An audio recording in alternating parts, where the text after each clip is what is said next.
Hello, everyone. I'm Dominic Copeland, and this is the ish that needs to be said, my friends.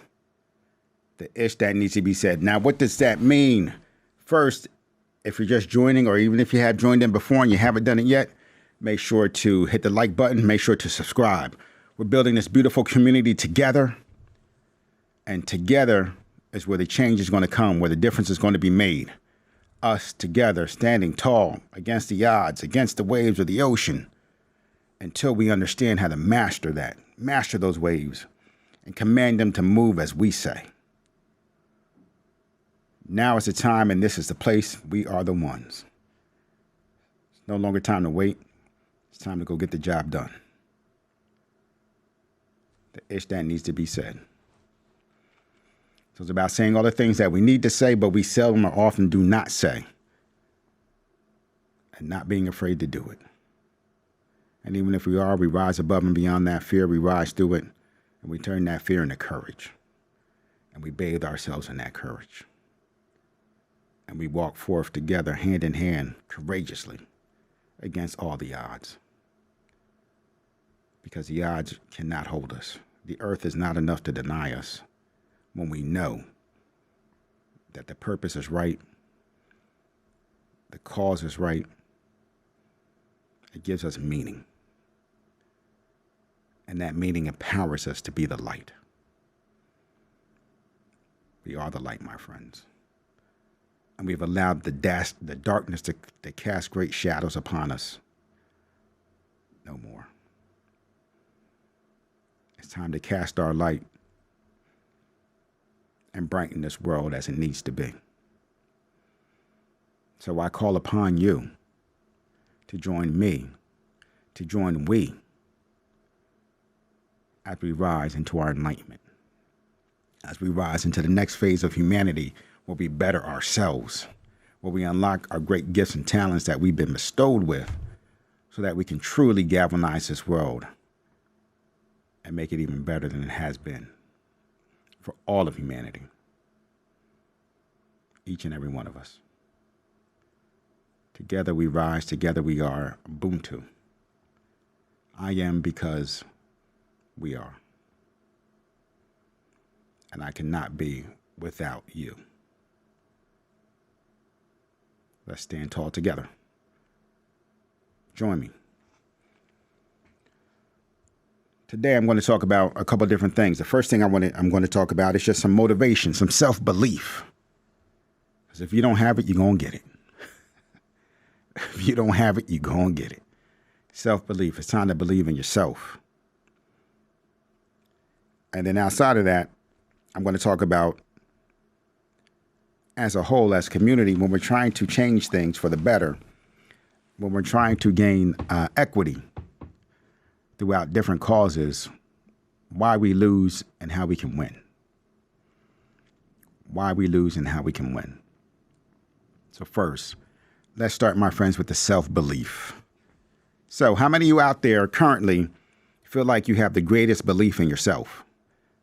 And not narcissistically, not to be a narcissist, but you just believe in yourself enough that you don't have to be a narcissist. You believe in yourself enough, or more than enough, where you don't have to overcompensate for those things, for the lack of belief, where you believe in yourself enough where you don't have to put other people down to raise yourself up, to give yourself an ego boost. You believe in yourself enough where you don't live in your ego, you live in your purpose. You don't live in your ego, you live in your meaning. That, my friends, is belief. And then ultimately you transfer that belief into faith. Visible as a mountain. When anyone looks at you, they can see the faith shining through you. If you don't have that, it's time to go get it. It's time for us together to go get it. So what I want you to start to do first, just close your eyes and start to envision yourself. How do you see yourself? Not just physically, but spiritually.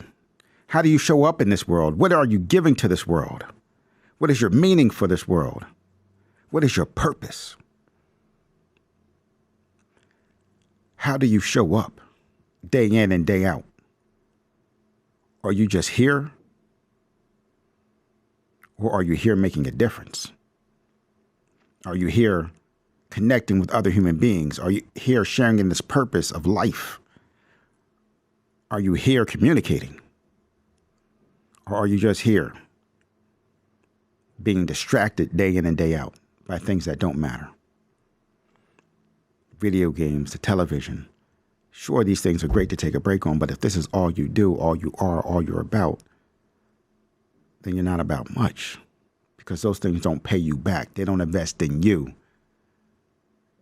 They take you and take away from them, because you're constantly investing your time, your energy, your future, your growth, your purpose, your passion, your meaning.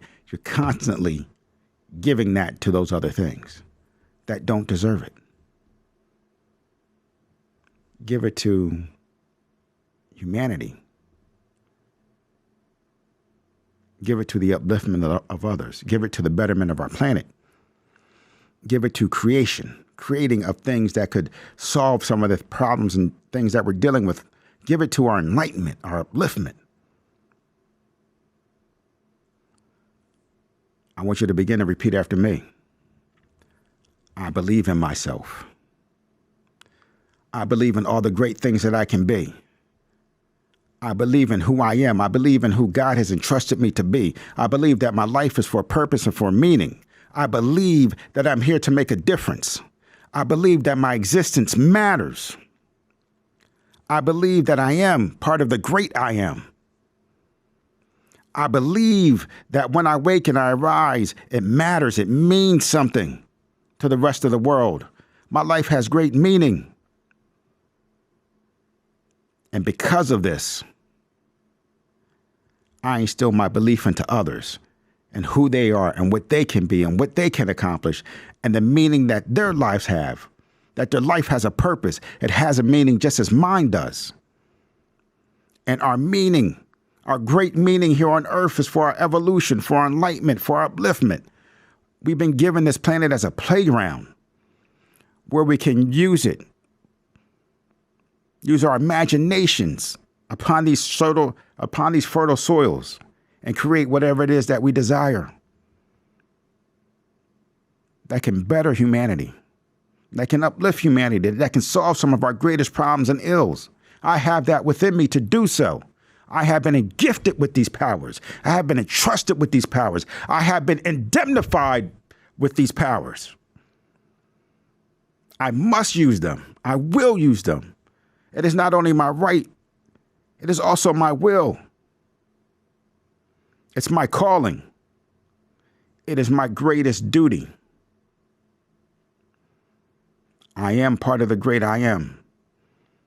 God believes in me. The universe believes in me. Humanity entrusts me. Humanity believes in me. I believe in me. I believe in me. I believe in me. I believe in the great purpose and the great meaning I've been here to bestow. And every day that I rise, every day before I go to sleep, my mission will be to fulfill that purpose. And I will walk each and every day in my meaning. And I will allow my light to shine bright, to cast a glow of warmth, of beauty, and of wonder upon all of humanity. As their lights cast the same beauty and glory upon me. Thank you. I want you to start to repeat that to yourself day in and day out. Play this over and over again. Over and over again. Every morning before you wake up, every time before you go to bed, anytime you feel down, anytime you feel you just need motivation, anytime you just want to get empowered. Play it 5, 6, 10, 20 times a day. The more you do it, the better you get at it. The more it becomes you. The more you become it. The more you rise above and beyond your station in life. The more, as God did, or Jesus did, you rise above the earth. You rise above and beyond all worldly concerns and all lack and limitation. Because in order to get to the physical, we live in the physical, but in order to get to the physical, you have to go through the spiritual and the mental in order to create what's here in the physical. There's other realms that we exist in our consciousness that we use to create what's here before us. So my friends, you should have the ultimate belief in yourself, and that's not narcissism. That is true love and caring for yourself and your fellow human beings and the world around us. Once we start to do that, we'll engage and we'll be able to solve a lot of our problems. Because a lot of our problems have been created by a lack of belief in ourselves and the rest of humanity. They've been created by ego and narcissism. It's time to set that aside. And for those who cannot set that aside, we still have love for them, but they can't be the ones who lead us. They can't be the ones who lead us because they're lost. So if we follow them, we're lost as well. We're lost too. If we follow them, we're lost too. Let's follow our higher consciousness.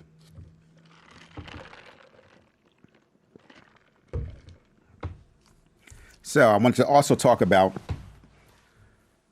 why we lose and how we win. And I've talked about some of this before. But I wanted to address it as far as also, I talked a little bit before about NBA ownership and players wanting to own, but never setting up the infrastructure for that to actually happen. Or understanding potentially how to do that. Because we always come to the table asking or saying that we should be able to own. We should be able to have a seat at the table. But how can we ensure that we do have a seat at the table, right? Because it's not for someone else to give us a seat at the table. Because if we're relying upon that always, we'll be in the same situation that we have and continue to be in. But we don't have that seat at the table. Because we keep giving that power to get that seat to someone else instead of realizing that power for ourselves. So part of that process, I talked before about if you're going to be an owner, you got to stop thinking like an employee. It's going to take some sacrifices. Short-term sacrifice for long-term gain. But if you have the right team around you, you can make this really pay off for your benefit and to achieve what you desire. For example, these NBA players right now, some of the ones, I'll talk about the ones at the top level, the higher tier ones that are making, 20, 30, 40 million a year in their contracts. Now, who's happy about them making that kind of money? The government's happy about them making that kind of money because they get to tax the bull dookie out of them. The bull dookie out of them. Ish, that needs to be said. So, if you're ever going to move from, and they take that money, right, and they're able to build some of their own businesses and their own equity ownership type things, right, which is great. But again, you're getting the smaller percentage or smaller part of that money because all these things you have to pay from the taxes, government, everything else that you have to pay and take care of, right? While wanting to be in ownership at the same time. Now, what if you took less salary or took salary in form of ownership, a form of dividends within an organization or within a team? Or get that money in a way where it can become something else that you're going to be taxed less on when you do realize that income. That way you have more to invest into the things that you want. Or you already, before you're retired, you already have, even if you have to delay it, you already have an ownership stock within that organization, right? Even if it's minority, but now you can use the other money that you had that was taxed, and you can buy in at a larger percentage, or other people can come with you and you actually own a team. So I say that again. You might have to delay the financial, and for some of it's not delaying it as much because the government's going to take out such a large chunk. But if you can defer some of it into ownership of an organization, say that company's paying you, it's almost as a CEO, for example, they'll get paid in stock of that company. So they're not taxed on stocks of that company until they actually sell it off. And then they're taxed at 20% instead of what you might be facing 40, 50, 60, 70%, right? But they have ownership within that company because of the stock. You could do the same type of thing in different ways. Another part that you'd have to do is all come together and decide what you want to do as far as ownership and how you're going to achieve that. Especially the people at the top levels, if they got into it, and then you can get other players to start to invest into that or invest into a fund where you lead into that ownership. But you all have to come together and decide what you want to accomplish, how you're going to go about it, and then start that process. So decide what you want to accomplish, how you're going to go about it, start the process, but also start to take ownership of your time within the league. And what do I mean by that? Well, one of the things I mean is just like we saw at the All-Star game and we see with some other games where there's load management and so forth, you can partner with the league and then partner with the league saying, hey, if you want the slam dunk contest to feature our top players, you know what, if I go out and play, say, Zion, if he says he goes out and plays, and I don't know if he said this or not, I think he said something about the All-Star game, but I'm not sure what it was, about the slam dunk contest. Now, if Zion Williamson comes out and says, you know what, I participated in the slam dunk contest, but if I lose, I have more to lose than to actually gain. But if you're able to get those top players to participate in that, and as part of that, now there's other concessions that could be made or ownership pieces that could be put in place on their behalf. You know, as far as ownership buy-in, ownership stock, whatever it might be. Now you have control to create what you want. You have power to create demand, right? You have power to create the demands that you want. Say, okay, we'll give you this. In return for this, this is what we need. It might be for the next contract. We need more of the TV money. Or we need more of this, more of that, a larger percentage of this or a larger percentage of whatever it might be. You know, you come up with what those demands are, those negotiation demands. And now that's looking at more of a partnership with you in the league instead of being an employee of the league where they have to discipline an employee for not doing the things they want. Instead of them disciplining, you say, no, let's partner together, let's work together so that we can rectify the situation. But this is what we're going to need in order to do that, right? If we're going to be playing more and we're going to put ourselves in a place where our personal platforms might suffer because we don't win that slam dunk contest, then how are we going to be compensated on the back end, right?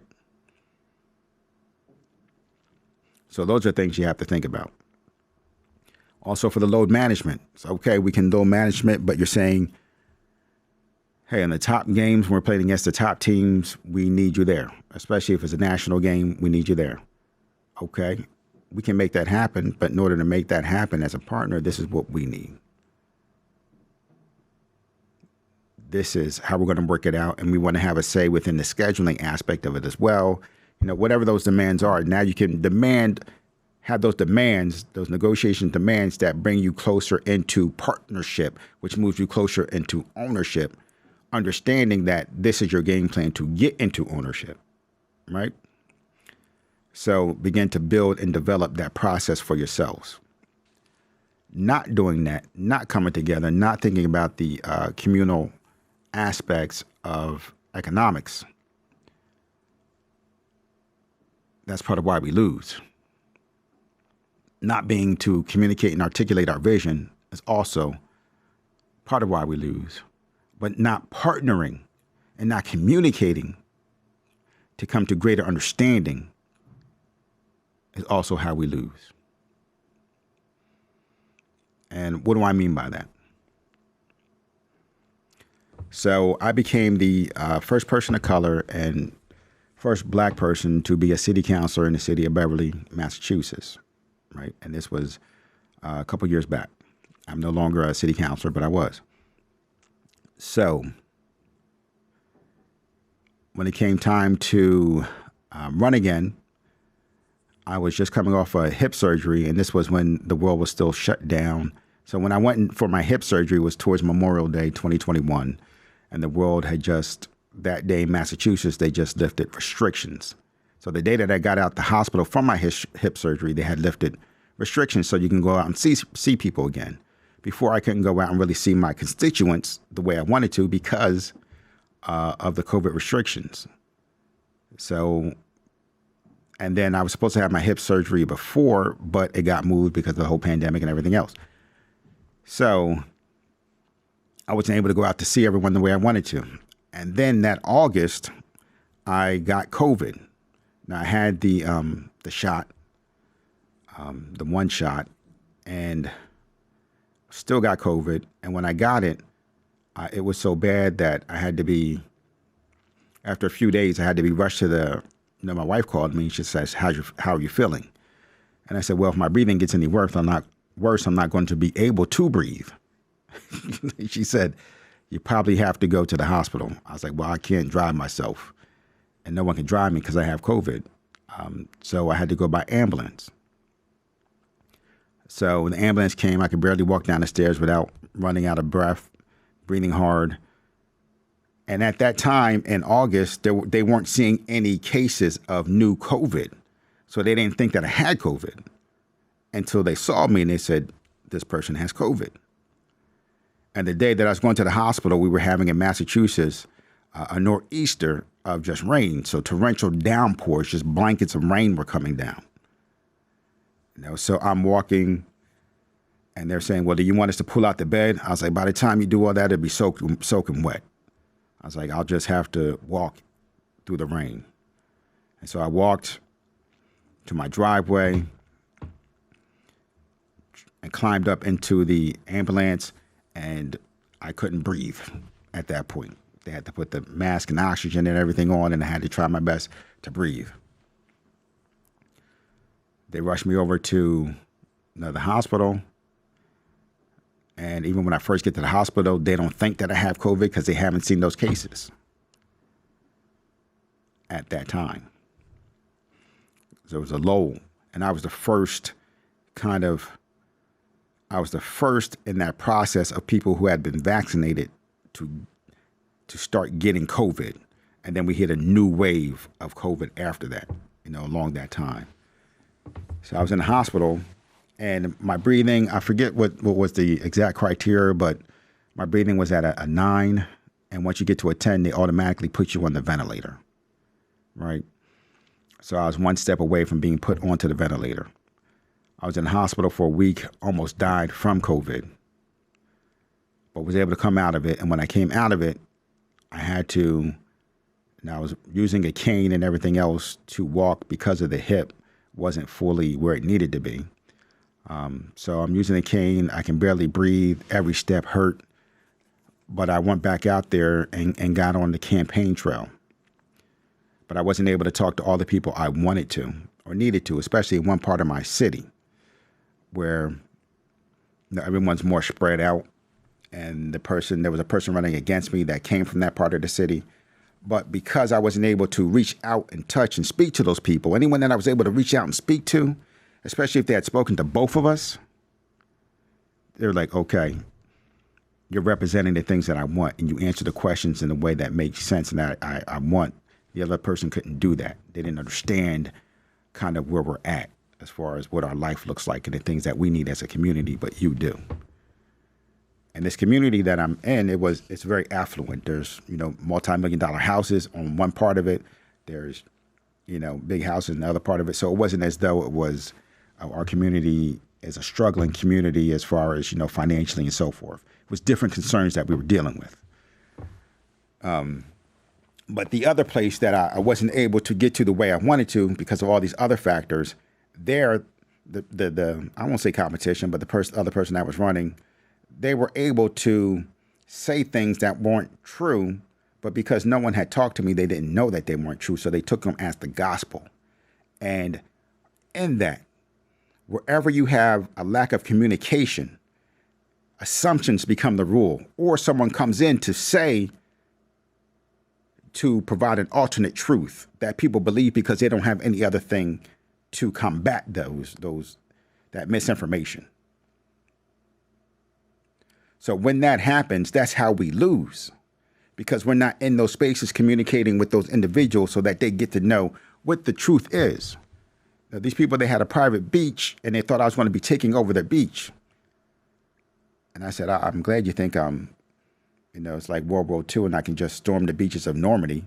I'm General George Patton. I can just storm the beaches of Normandy and take over your beach, but I can't do that because your beach is incorporated.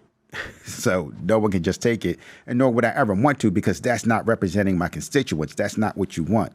I'm looking for things to help you build your beach, build it better than what it might be now, right?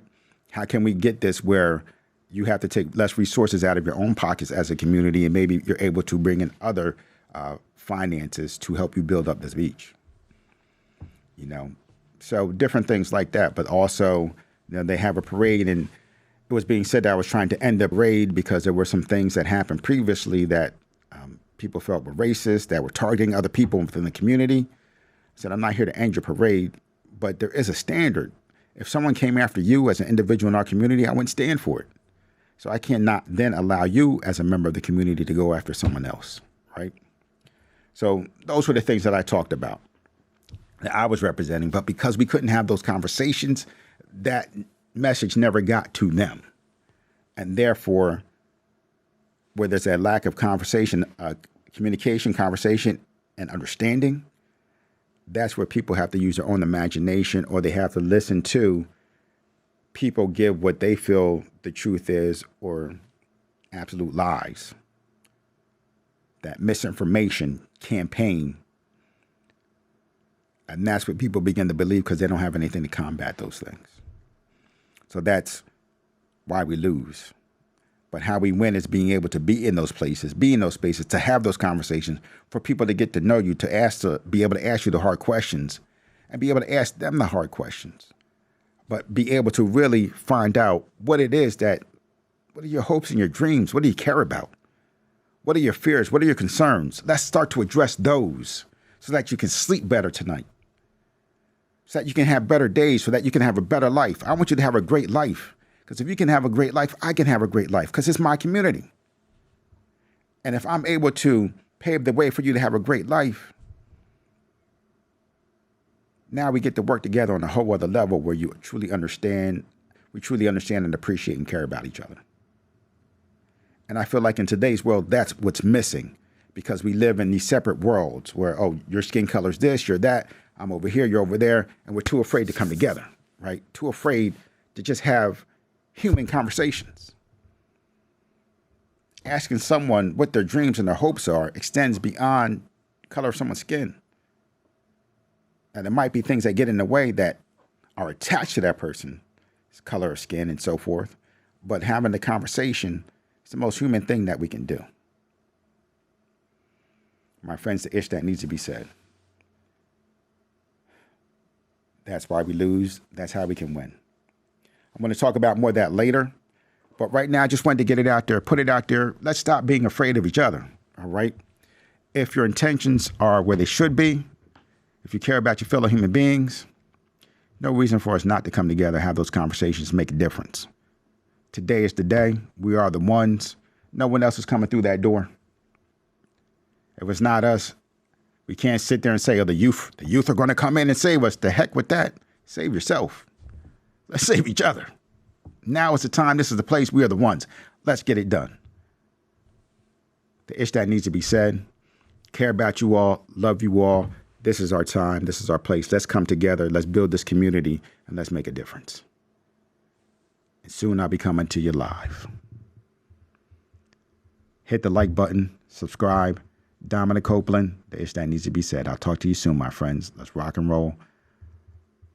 My brothers and sisters, my family. I'll talk to you soon.